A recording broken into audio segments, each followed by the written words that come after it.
Surgeons, where we talk about the business and marketing side of plastic surgery. I'm your host, Catherine Maley, author of Your Aesthetic Practice, What Your Patients Are Saying, as well as consultant to plastic surgeons to get them more patients and more profits. Now, I have a very interesting guest today. It's Dr. Emily Hartmann. She's a board-certified plastic and reconstructive surgeon in private practice in Chico, California.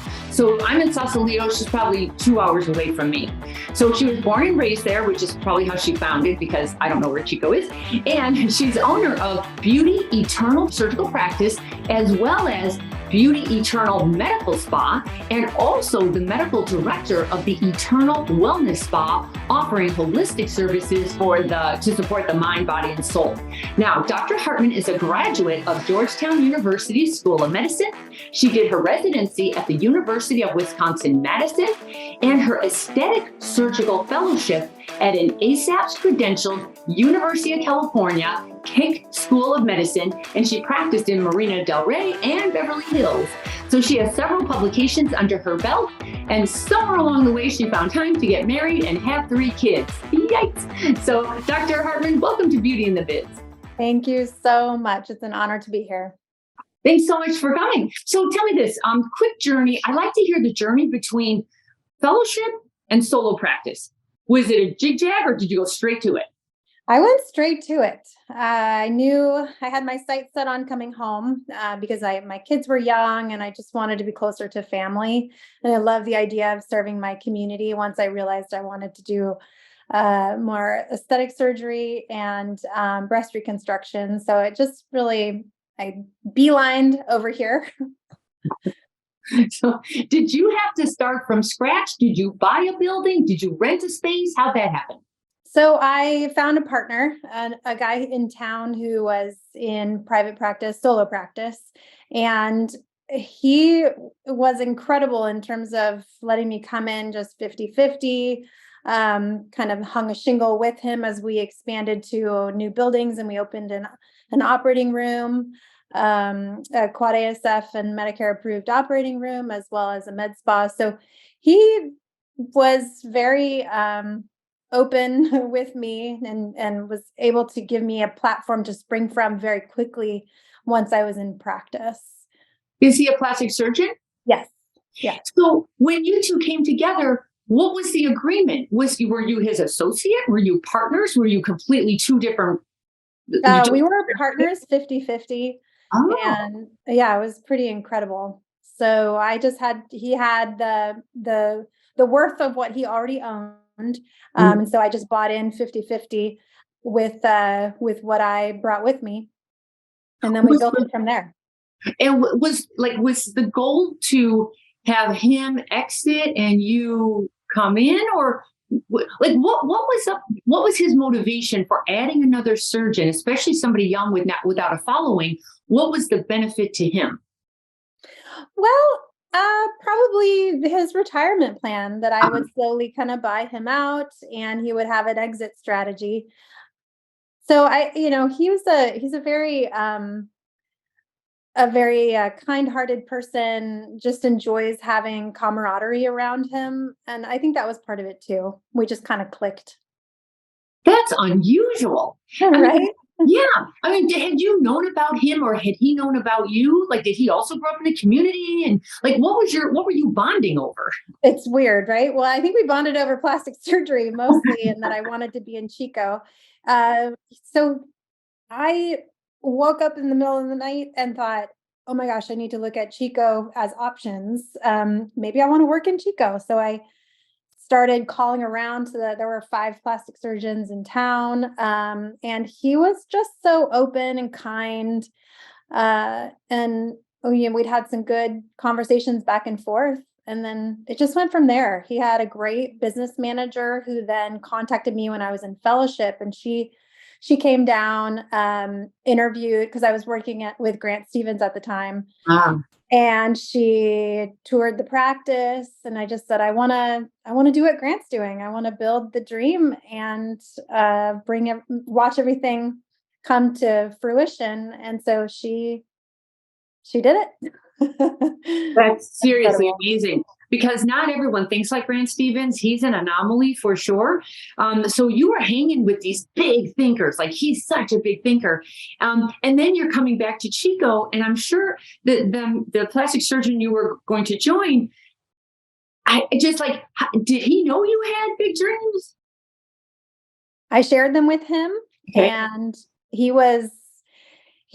wanted me to just succeed in whatever it is that I needed to have my own sense of fulfillment. Mm-hmm. He was very happy in his practice the way it was. So I just brought more elements, more energy. We bought a cool sculpting machine almost immediately. And he was excited, I think, for the new experiences. And then how did you enter the marketplace? Because were you just feeding off of his patient list? Was he already doing some pretty good marketing? And then he said, oh, by the way, introducing, how did you step into the marketplace? So he had been here for 12 years before I came along. He already had a pretty good footing, though he is predominantly a hand surgeon and reconstructive surgeon. And really, I started from scratch. He was not doing much in the way of marketing, outside of local magazines and such, but didn't have really a strong website or anything. So that was, I essentially was starting from scratch and building from, I just started taking, call at the hospital and whatever I could do. It was a very stressful time, trying to get through my boards experience. And then I had small children at the time. It was a really intense time. And the person I was in practice with, he was very understanding and supportive. It was a good relationship. And then is he still in practice now? He is. And we have separated practices. Honestly, I had this massive experience when COVID happened, and I just realized that I needed to make a dramatic shift in what I was doing, and I really was better off by myself. Mm-hmm. And he understood. We're still great friends, and we still operate out of the same OR. So he just, has a big heart and is excited for me to fulfill my dreams. But we were definitely kind of going in different directions. Well, I would think if he's recon, if he's doing mainly hand surgery, and you're probably loving cosmetic, you're probably loving both. Like, how are you balancing that? Because if you were hanging with Grant Stevens, he's got it all going on over there. So how are you? Did you like cosmetic, or did you think you were going to be reconstructive, and then cosmetic really got a hold of you? Well, so in residency, all you really see is reconstructive, and that's really what my brain was. I was going to do peripheral nerve. I did a lab year, and then I just really had I was starting to get this big realization around my fourth year of residency that I needed more in terms of interactions with patients, and also the whole research thing didn't jive with my what my sense of purpose was. I didn't really get the fulfillment that I was hoping for. And so that started to change me. And I actually started to interview attendings around me about their lifestyle and what kept them up at night. And it was just a lifestyle that I think was not for me. And then I started doing a rotation with aesthetic surgeons.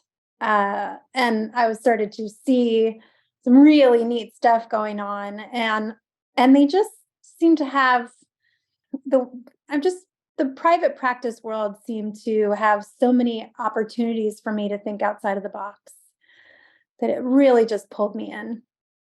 But you hadn't been thinking about that until way later, right? Actually, that's not true. A lot of surgeons never even think about it until they're 10 years in at the hospital, and they say, this cannot be the way we do this, and so you get these revolutions whenever you get them. This might be actually a good time for us to talk about why you're on this. So this is how you got on my radar. I happen to, I don't know why, I just can't get enough of this industry. And so, of course, I sign up for this 7 a.m. on a Saturday morning beautiful. The Aesthetic Society had a great webinar with the women, and it's about burnout. And I just couldn't miss that because, you guys are really like, God, I mean, you're doing the job of a lot of people in one. So I loved your story. So let's just talk about burnout for a minute because nobody ever talks about it. Everyone's fine. Everyone's doing great. Everything's great. And I love when people are authentic. So could you just go into your story a little bit of how you got to that? Absolutely. Thank you. Yeah.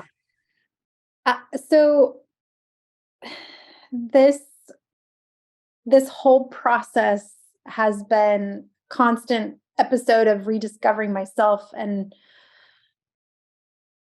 when you get through medical school, residency, fellowship, and you're just doing all the things that you feel like you need to do, and then you get into being an attending, and a young attending in a new practice, new location, I really didn't feel like I knew what I was doing. Everything seemed to be just so challenging, and it wasn't what I imagined. I think I had all these expectations that were really unmet.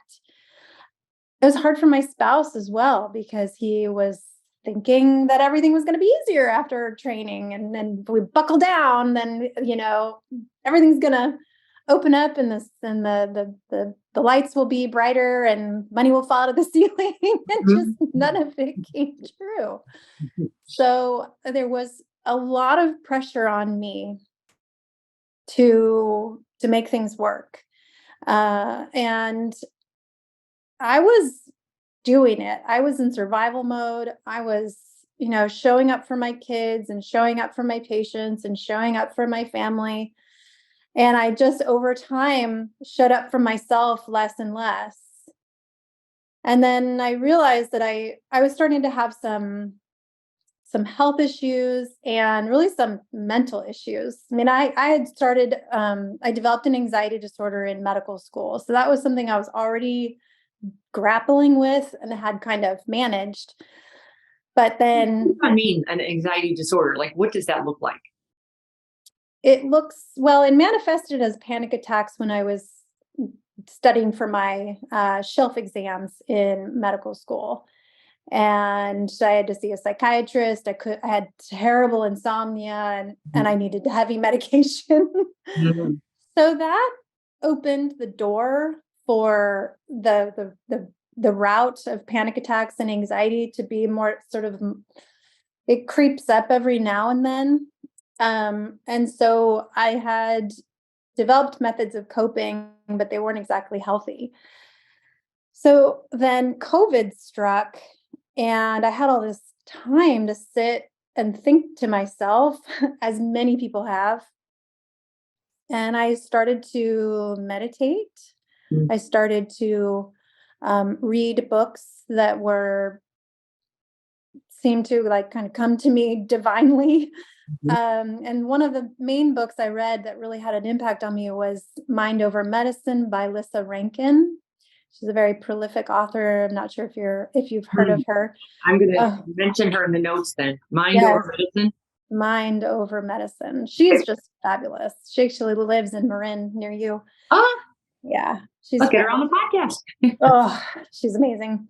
So Lissa Rankin is an OBGYN, not practicing any longer as she had experienced her own burnout. And from that fallout, she developed this system of tuning into your internal wisdom. And she has this whole methodology and a way to prescribe yourself what you think you need. And it's beautiful. It's a beautiful way to prioritize your needs and realize that what you've been conditioned for doesn't have to be that way. You can think outside the box. You can write your own rules. And that was very empowering to me. And I realized that I wanted to create something very special for my patients. And what came to me was this idea of mindful plastic surgery. and putting together my love of wellness and my love of uh, embodying all the other modalities that can impact patients with plastic surgery. And I just took out big pieces of paper and started drawing on the walls, and became extremely directed in my vision. And that's when I decided to break ways with my partner, move physically offices, and I've not looked back. So what did you create? So it's now a year and a half old as our brick and mortar has opened. And it is a uh, two buildings, plastic surgery and med spa. And then across the parking lot is my wellness center, where I have a whole host of complementary services. Hypnotherapy, which we use to prepare patients for surgery. My hypnotherapist has a beautiful pre-op program that patients see him 2 months prior to surgery, and they start to flood their system with positive affirmations. It is the most beautiful process. Can they do surgery without anesthesia, thanks to him? Well, like a hypno epidural. there are we haven't really ventured into that yet, but hypnotherapy is extremely powerful. People know it a lot from hypnobirthing and how impactful that can be, where you dissociate completely, and it's pretty incredible what the mind can do. Right. So when I first started putting this together, my main goal was to tackle anxiety leading up to surgery. For sure. It's a big deal. It's I deal with it because I'm training coordinators, how to get people to a yes. And what they're forgetting is people are scared. Oh, It's so yes. scary, Mhm. We also carry a lot of stress and trauma and different ways of managing it. And a lot of people just bury it deep down. And then surgery comes along, and it's interesting. Patients have a tendency to they don't think about it in the way that it's like a huge life experience. Mhm. And that sense of vulnerability and lack of safety, that feeling can all of a sudden manifest all of this anxiety Mhm. and tension and fear. And we know going in to surgery, when you're like that, harder to manage from an anesthesia standpoint and a pain management standpoint. But then after surgery, they're tense, they're anxious, they are harder to rationalize with. They're tricky because their mind has sort of captured them. And so that we know many studies that show an increased complication rate in patients who have a higher anxiety rate prior to surgery. So it's just been revolutionary. I also do not tend to prescribe narcotics, or at least I try to avoid it. And by doing this, I prescribe herbal supplements prior to surgery that are anti-inflammatory, and then supplements after surgery. And this also has completely changed the way my patients walk in. They're very clear. They have very little bruising, very little swelling. And this is definitely stepping outside of the box for plastic surgery. Mhm. We are trained to hold all herbal supplements prior to surgery, because Right. who knows what's in them, and it could cause bleeding. And some have more compelling evidence to increase the risk of bleeding, and some, it's largely vague.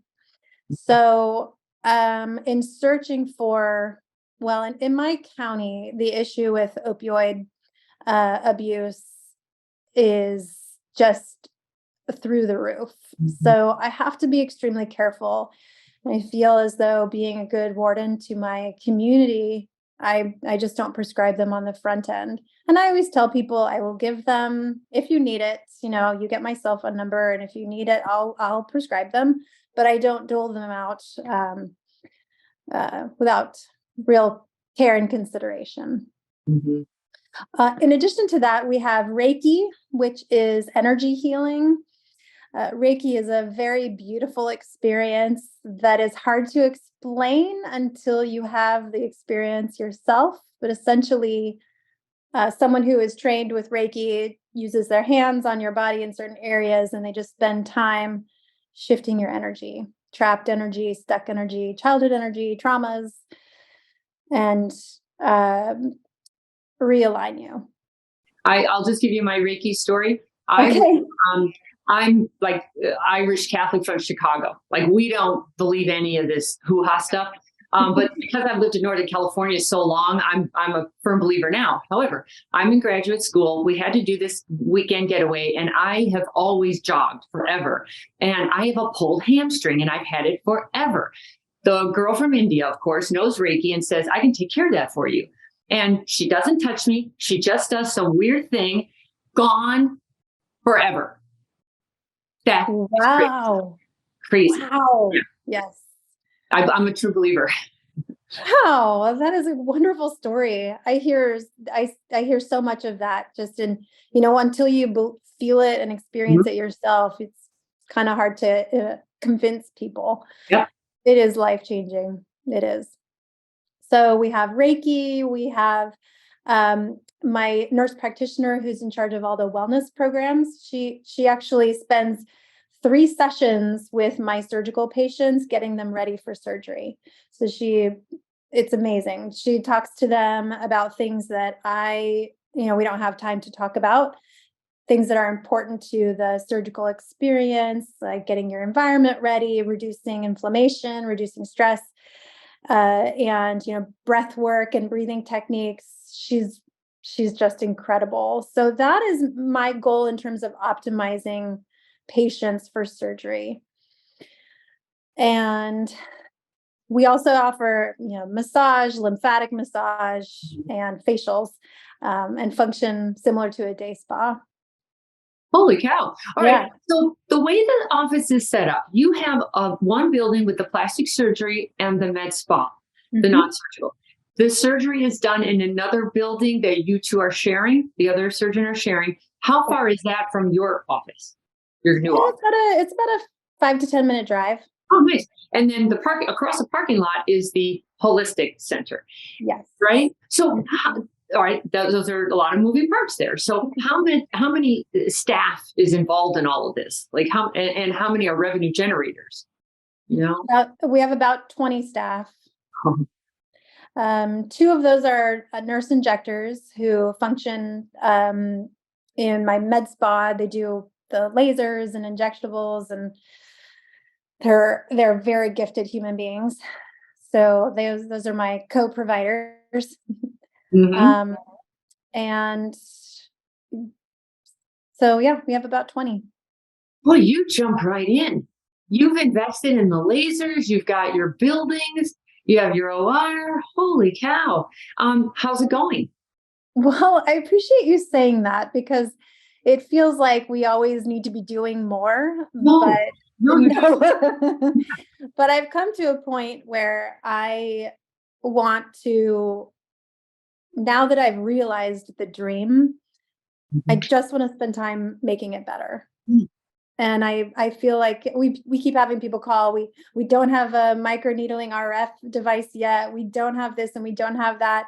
We have a lot of things, but I really want to be experts at what we deliver, and I want to focus on the patient experience, because when you get so bogged down with all these different facets, it's easy to lose sight of the purpose, the And main. it's not always more is better, because if you have too many variables, you absolutely lose the patient experience quality part, because there are too many things going on. Too many people work there, too many patients are in there. You're there for many different things. I personally love the idea now of more concentration on the patient experience so they return, refer, and review than constantly trying to get a whole bunch of new people in there looking at all your different services. And I just think that's a different kind of game to play. You can do it. It's just complicated, you Right. know? Yes. Yes. And it's creating your own definition of successful. You're right. To me, I would rather have a really in-depth conversation with a patient and discover that plastic surgery really isn't for them. Hmm. No, they need to go focus on, managing their traumas or um, leaving their abusive husband. Plastic surgery isn't going to make you feel better. Maybe it might make, like, in the when you first go in and talk about it, and people think that it's like getting a haircut, it's going to suddenly make you feel lighter and better about yourself. But I have to be really careful with the tools that I have developed. I am acutely aware of how selective I need to be, and that not everyone is a good candidate. But unless you take that time, it's really easy to miss those things.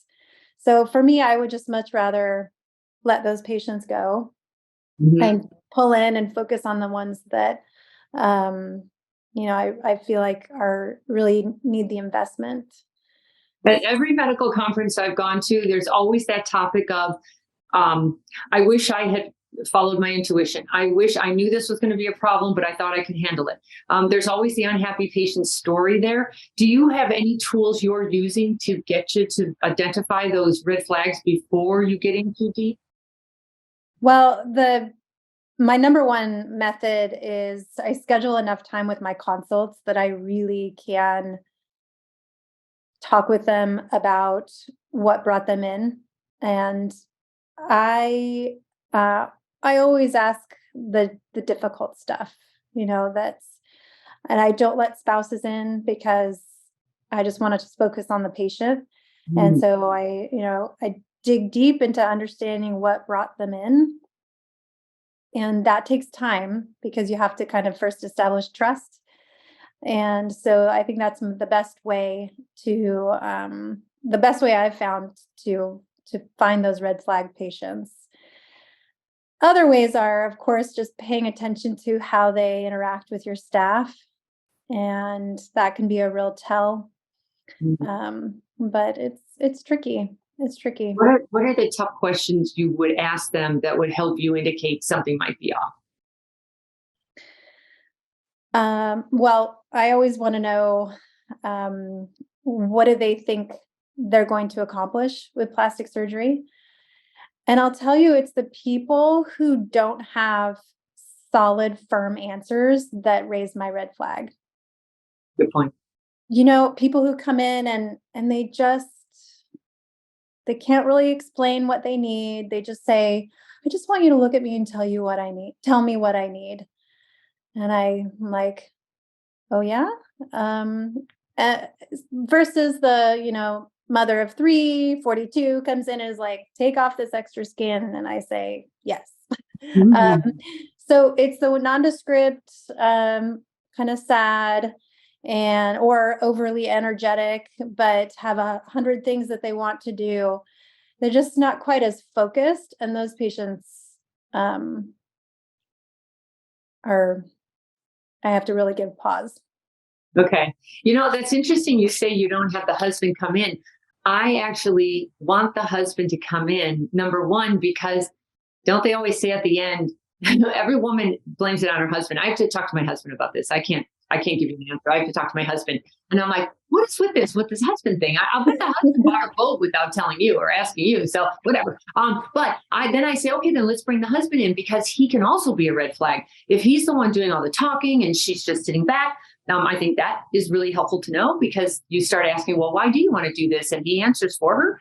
Um, that's really good Mhm. intel too. So, Sure. but you're doing it the other way. You just don't even want the husband involved. Yeah.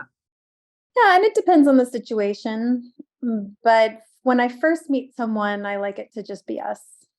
Well, it's a great idea. How do you somehow introduce them to the holistic side? Because it sounds like everybody is going to have a holistic slash surgical experience with you. Is that right? For the most part, the uh, everyone is signed up to meet with Lauren. She is the one who spends a large amount of time with them. And so I know that they're going to get that introduction. But when I'm talking with them and I'm going through the process, I just introduce it as a normal part of our experience. So I say we have a pre-op hypnotherapy program. It's essential for managing your anxiety and optimizing your outcomes and increasing your level of satisfaction after the surgery. And it also reduces the sensation of pain. Everyone is like, oh, okay. And that I basically just work it in like I would anything else. And is it part of the package? Is Yes. it's included in the price? Mm-hmm. But what about the lymphatic massage? Because that can also often be a little stickler, because a lot of the practices just do the surgical procedure and then they refer out, to somebody else to do the lymphatic massage. And some of these groups are charging the patients, your patients, several thousands of dollars. Mm-hmm. And how are you working that part out? We just bundle it all in. And so it's a requirement. Obviously, I can't force them to show up for their appointments, but they've paid for it. So it is a part of their package. And that way they're not paying for multiple things, but everything is all inclusive. I love that idea. Thank Good you. for you. Because you know what? That's how you're differentiating yourself as well, because others aren't doing that. I'm trying to think though, somebody like me who's type A is like, oh, blah, blah, blah, blah, blah. Like, can we just get on with this? But I also love the mind stuff, so I'd probably be, okay, I want the hypnosis. I think that sounds fantastic. And then I love the lymphatic massage. So maybe, have you had any resistance to it? Are the patients loving having that full package? Man, they're loving it. I've had some interesting resistance to it, just like kind of random reasons that they don't like massage. One patient who has a bad experience as an adolescent, and so they don't like people touching them. And I said, "Oh, yes, no problem. That makes sense." But we have hypnotherapy that can help you. So, it's customizable, but it's generally something, yeah, that people are excited about. It is so beautiful to go from this experience, because breast reconstruction can also, use the services, have this experience where you've this very emotional, difficult time, and to be able to walk over to the wellness center where everyone is on board with your healing, everyone understands, versus going to another place that's off brand and they don't know you. You have to explain yourself. This is a relationship that we are establishing with patients that carries through. It's beautiful. For sure. Let's go back to the staff again, because 20 staff for a young surgeon is insane, actually. How did you study leadership and management? Did you get a killer practice manager who's handling this for you? Like, what's the secret to handling all of that? Thank you. I'm so glad you asked this, because this is my secret weapon. My business manager is insanely good at her job. So she has a medical business consulting, or excuse me, a medical consulting business, and called Medical Business Solutions. And so she and her staff do all the HR and hiring and firing, the sticky stuff. Yeah. I, however, I like to be involved. I like to be a leader. I like to set the vision, and she doesn't treat me like just a money generator. She really brings me in, and she actually builds me up as a leader, and I lean on her quite a bit. I just went to a leadership meeting for the Aesthetic Society. And so she supports me and trying to be the best leader that I can, because it doesn't come naturally to me. Nobody's a born leader. It's a learned asset. Some people are more innately attuned to it, Sure. Yeah. But it's learned. Yeah, but it's so rewarding once you can have this functioning body of people who are growing and learning and propelling forward with the same vision. And you can sit back and watch people find their own zone of genius. And you don't have to do everything. You can just kind of let them take the lead, and it's a beautiful process. So I've grown a lot. I've learned a lot. It was blood, sweat, and tears, but it's been wonderful. Would you say staffing is the biggest challenge, or what would be your biggest challenge? Well, it's interesting. For me personally, staffing and turnover, I had an amazing nurse practitioner who then had to get engaged and married and be happy, and then move away. And so those kind of unexpected things, I'm just kidding. I'm very excited for her. But those unexpected things, those shifts are of course challenging, but I've got such a strong team that we can lean on each other. So I think the staffing stuff doesn't bother me as much as what really is tough for me is to hold firm to what I need to maintain my mental health. Mm. I'm constantly being squeezed, and not by anyone's intention, but it's just the nature of the beast. Mm-hmm. I naturally want to show up and say yes and do all the things. So I'm constantly kind of re-examining where we're at, and okay, I need to reestablish my boundaries. I need to see the whites of my kids' eyes in the morning. I need to kiss them goodnight, at night. And I have all these, I do things that keep me sane and maintain my anxiety because I'm the one running this ship. So for me personally, that is very big challenge that it takes a lot of discipline and self-awareness. And you need to learn that now for the next 3 decades, because every surgeon I know who had developed bad habits now have to develop better habits in their 50s because their neck is killing them, their back's hurting, their everything hurts, and their attitude's getting bad. Like if I have to do one more liposuction case, I'm going to kill myself. Yes. It starts Yes. compounding. So I'm so glad you're developing good habits now. How Thank are you you. finding the time to meditate? I have tried to meditate for years, and I know it's so good, and I struggle with it to sit still. If there's some kind of like jogging meditation, I would be better off. Or like if I could meditate on the treadmill, I'd be like, I just like to move. Actually, there is. So today I actually did a walking meditation, and it was synchronized to my steps. And it was a really beautiful, I'd never done a movement meditation of that. It was like a guided meditation. Mm. So there are methods for people who are not sit stillers. But I still, running is definitely a movement meditation. But there is something magical about sitting there still. And Lissa Rankin talks about this, that the things that are sometimes we are the most resistant to are exactly what we need. So, I mean, that's always helped me. I can do 15 minutes.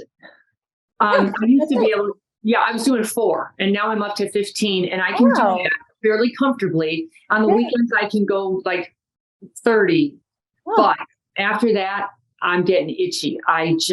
Because I know what's going on in my head, and I get all the messages that I know when I'm open to it and when I'm not. Like I feel like I've spent enough time with me that I understand a lot of that already. But boy, it's so important to stop. Like stop thinking, stop the monkey mind, all that stuff going on. It's hard to do in this world today. Yeah. It is. I was just reading Michelle Obama's book, The Light We Carry, and she talks about picking up knitting during COVID because she was ordering stuff on Amazon, and she thought, okay, I'll order some knitting needles, and she taught herself to knit. But that she had never done something like that with her body that wasn't so intensely using her brain. Right. And she just she's knitting up a storm because it really brought her this sense of calm and peace and home sense. And I just thought, there you go. There's a meditation. Right? Yeah, knitting's not going to happen probably, but I I do a lot of journaling. And you know how they always say with journaling, oh, you must do, pen and paper, hand and paper, you've got to handwrite it. And I thought, no, I don't. Every time I try to do that, I resist it because my handwriting is atrocious. And Oh, I can't write as fast as I can think, but I can type like nobody. So I type and it is so meditative for me. I just, like the thoughts of the day, you just type them yeah. out Oh, and that's I get it beautiful. all down. I do it every morning. That is my meditation. Right on. That's Yeah. amazing. All right. Well, then, thank you very much for that confirmation.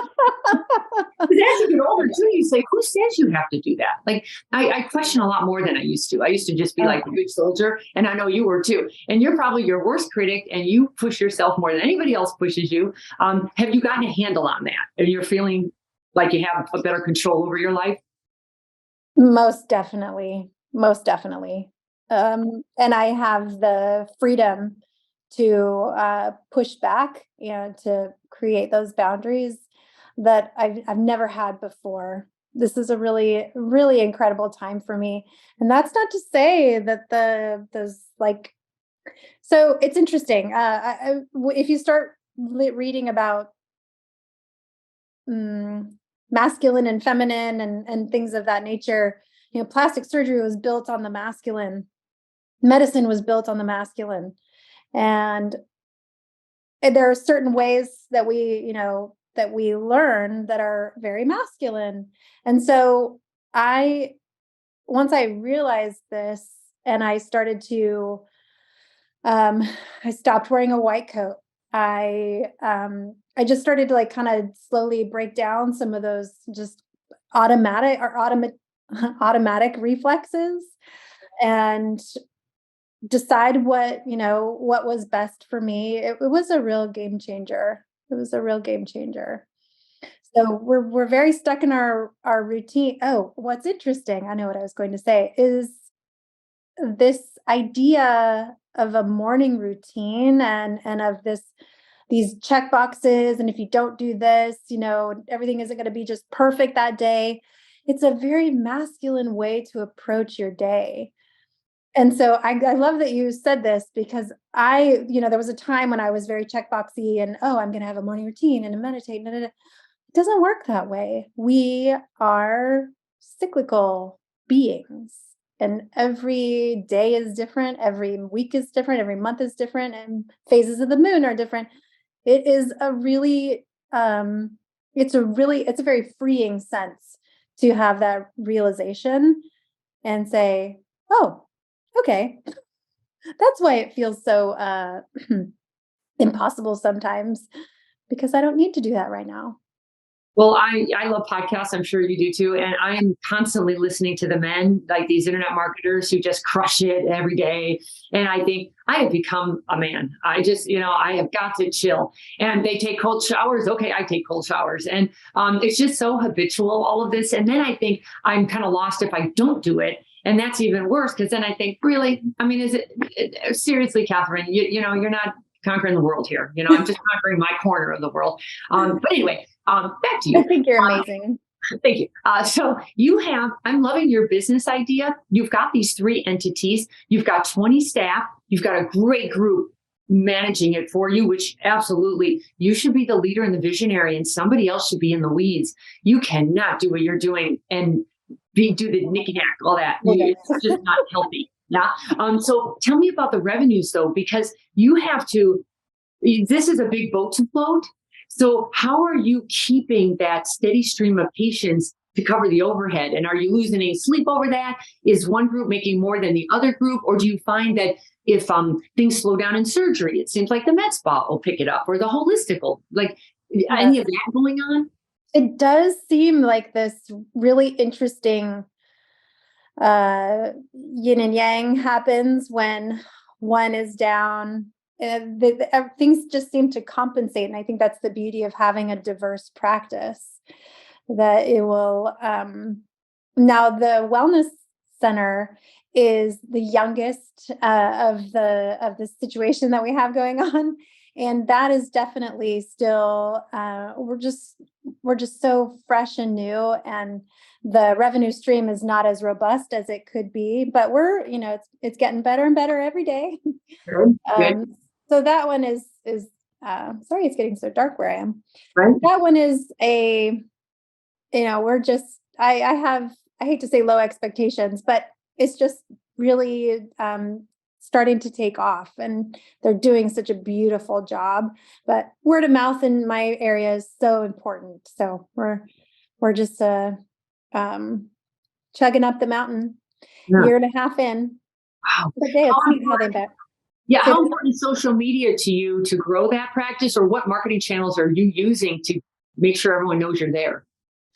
So we still rely heavily on social media for followers, and people seem to kind of start following for a few months and then decide to make their consultation, and then they'll start messaging us in social media, gearing up for that. And that still seems to be holding strong. I wasn't sure when we first started if social media was going to be as important as it is down in Southern California, but it's still a great way for people to get acquainted with our philosophy. Mhm. So that is definitely important. The largest number of new patients come from our website. Okay. And are you doing SEO and you're keeping up with content, that kind of thing? So our website is also new information, and we're just starting to really make tweaks to it to enhance how well it conveys our brand. But these things are so much harder than I realized. And they take longer and they cost more than you think. And Oh yeah. my goodness. Yes, yes. But we just hired a marketing director in-house. So she is, we're really excited about that, so that we can start really changing the website and making it more of our own, as we had someone outside of our company build it. So that's exciting. That's also a big question. Do we bring it in-house so we can control it? Do we outsource it and hope we can manage it? There is no right or wrong answer for that, other than trust your vendor, treat them like their staff, communicate with them a lot, and tell them what you expect. Don't make them guess. Meet with them regularly. Tell them what you're liking, what you're not liking, and don't wait till you're mad. You're angry at them. And then Yes. you slap them and they're like, what's wrong? Yes.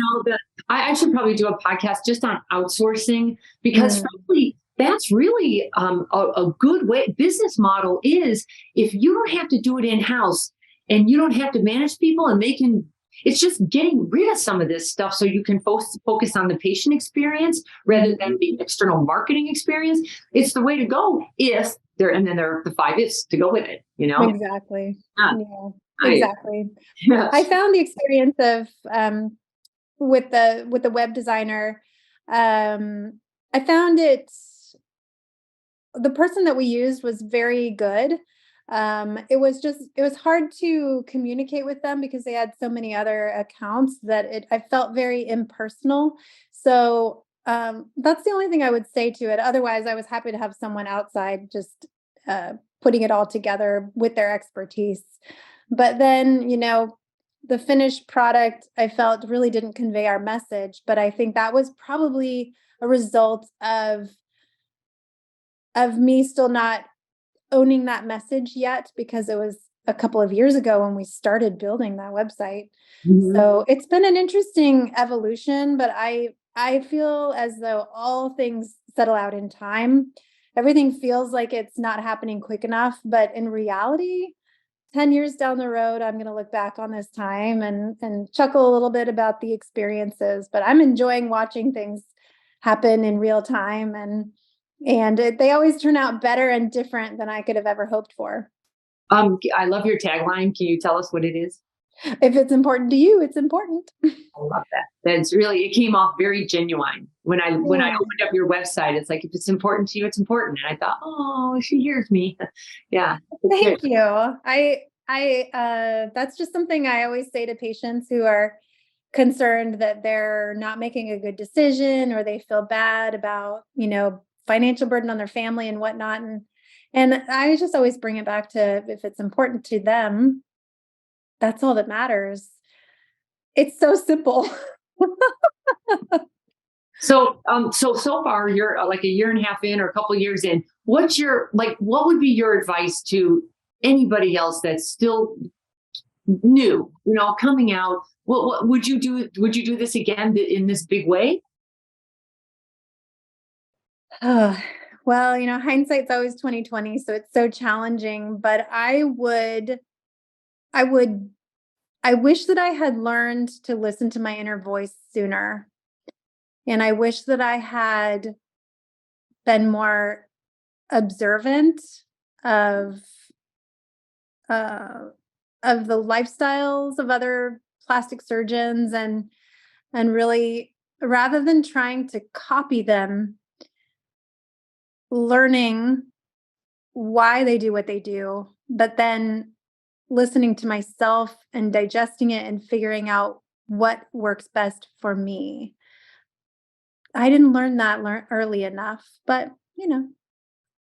it's what gives us the depth of understanding for other humans. So I don't regret it either. You're learning an awful lot at a young age. You really are. You're way ahead of the game as far as I'm concerned. So tell us one thing we don't know about you. Oh, well, I became a black belt in Taekwondo when I was 17. And I am still practicing Taekwondo. I just went back to it 2 years ago, and it has been such a wonderful and refreshing way to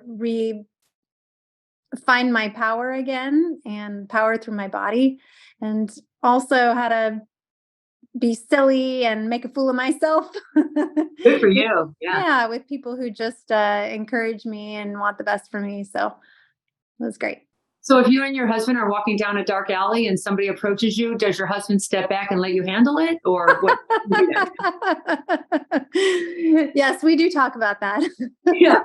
Honestly, I go have at it. I'll hold your coat. Yeah. Anyway, I'm going to wrap it up now. Tell us, how can somebody get a hold of you who would like to hear more about you? And by the way, what's your website? The website is Beauty Eternal Chico. That's CHICO.com. And the easiest way to get a hold of me is through email. So Emily Hartmann, make sure there are two N's at the end of that, at mac.com. That's MAC as in Macintosh. Gotcha. Okay. Thank you so much, Dr. Hartmann, for being on. I really appreciate it. And everybody, if you've got any comments for Dr. Hartmann or myself, you can certainly leave them on my website at catherinemaley.com. I'd also appreciate it if you subscribe to Beauty in the Biz. Do you have an Instagram account that you want to mention? Yes, Beauty Eternal Chico as well. Oh, there you go. Okay. And then my Instagram is Catherine Maley MBA. Thanks so much, everybody. We will talk again soon. Take care. The fastest way to success is to model other successful surgeons who have what you want, but you can only see their results, not the path they took to get there. So you continue to jump from one thing to another, hoping to find something that will work for you too. But it rarely does. So try this shortcut instead. It's guaranteed to move you forward. I compiled my intellectual property to grow cosmetic revenues, everything I've gleaned over the years, into one playbook of the most successful practices and what they do to win. Go to cosmeticpracticevault.com and let's grow your cosmetic revenues.